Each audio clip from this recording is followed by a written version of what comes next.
ইসরায়েলে ইরানের আক্রমণের পর যেন একযোগে জেগে উঠেছে প্রতিরোধ অক্ষের সব শক্তি। একে একে সব দখলদারদের শেষ করার ব্রত নিয়েই যেন মাঠে নেমে এসেছে তারা।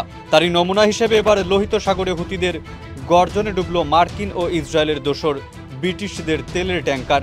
স্থানীয় সময় বৃহস্পতিবারে হামলা চালানো হয়। লোহিত সাগরের সিংহখ্যাত হুতিদের হুঙ্কারে রীতিমতো কাঁপছে এই অঞ্চলের জলপথ ব্যবহারকারী পশ্চিমা দেশের জাহাজগুলো। মধ্যপ্রাচ্যের টালমাটাল অবস্থার মধ্যে হুতিদের ব্রিটিশ ট্যাঙ্কার আক্রমণ যেন দখলদারদের মনে নতুন ভয় ধরিয়ে দিয়েছে। কেউ না বুঝলেও আমরা আপনার প্রয়োজন বুঝি, আর তাই তো অত্যাধুনিক ফিচার সম্বলিত বিভিন্ন সাইজ আর কালারের 250-টিরও বেশি ডিজাইন অপশন নিয়ে ওয়ালটন স্মার্ট ফ্রিজ বোঝে আপনার প্রয়োজন। স্থানীয় সময় বৃহস্পতিবার ব্রিটিশ তেলের ট্যাঙ্কার কার্ডেলিয়া মুনকে লক্ষ্য করে হামলা চালায় হুতিরা। হুতিদের সি ড্রোনের আঘাতে দাউ দাউ করে জ্বলে ওঠে তেলের ট্যাঙ্কারটি। ঘটনার দিনই হামলার ফুটেজ প্রকাশ করে হুতিদের উপশাখা আনসারুল্লাহ, যেখানে তারা দাবি করে ব্রিটিশ তেলের ট্যাঙ্কার কার্ডেলিয়া মুনকে লক্ষ্যবস্তু করেছে। প্রকাশিত ভিডিওতে দেখা যায় চোখের পলকে একটি ড্রোন আছড়ে পড়ে ট্যাঙ্কারটিতে। সঙ্গে সঙ্গেই ঘটে বিস্ফোরণ।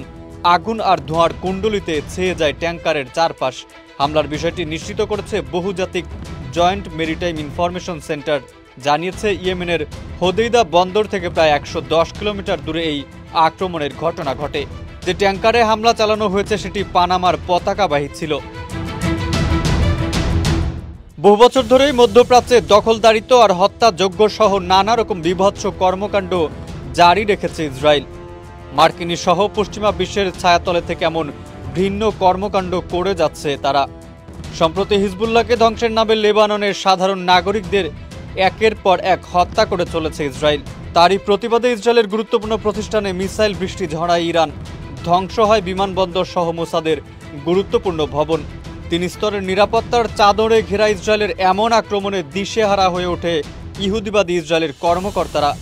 প্রশ্ন ওঠে আয়রন ডোম সহ অত্যাধুনিক নিরাপত্তা দানকারী যন্ত্রের কার্যক্ষমতা নিয়েও। শুধু সাগরেই নয়, তেল আবিবেও ছুটে গেছে হুতিদের অত্যাধুনিক 5টি ড্রোন। হামলা চালানোর কথা স্বীকার করে বিদ্রোহী গোষ্ঠীটির সামরিক মুখপাত্র ইয়াহিয়া সারি বলেন, ড্রোনগুলো দখল করা শহর জাফা একটি গুরুত্বপূর্ণ লক্ষ্যবস্তুতে সফলভাবে আঘাত এনেছে। সেগুলোকে শনাক্ত করতে পারেনি ইসরায়েল। এই আক্রমণ প্রতিশ্রুত বিজয় যুদ্ধের 5ম পর্যায়ের অংশ বলে উল্লেখ করেছে তারা। গাজা এবং লেবাননে ইসরায়েলি আগ্রাসন বন্ধ না হওয়া পর্যন্ত এই যুদ্ধ অব্যাহত রাখার ঘোষণা দিয়েছে হুতিরা। ইসরায়েলি সংবাদ মাধ্যম জানিয়েছে ইয়েমেন থেকে 5টি ড্রোন উৎক্ষেপণ করা হয়েছিল। এর মধ্যে কয়েকটি তেল আবিবের আকাশে ভেসে থাকা অবস্থায় গুলি করে ধ্বংস করা হয়।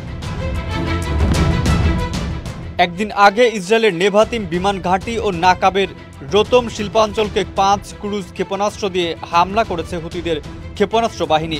ক্ষেপণাস্ত্রগুলো নির্ভুলভাবে তাদের লক্ষ্যবস্তুতে আঘাত এনেছে।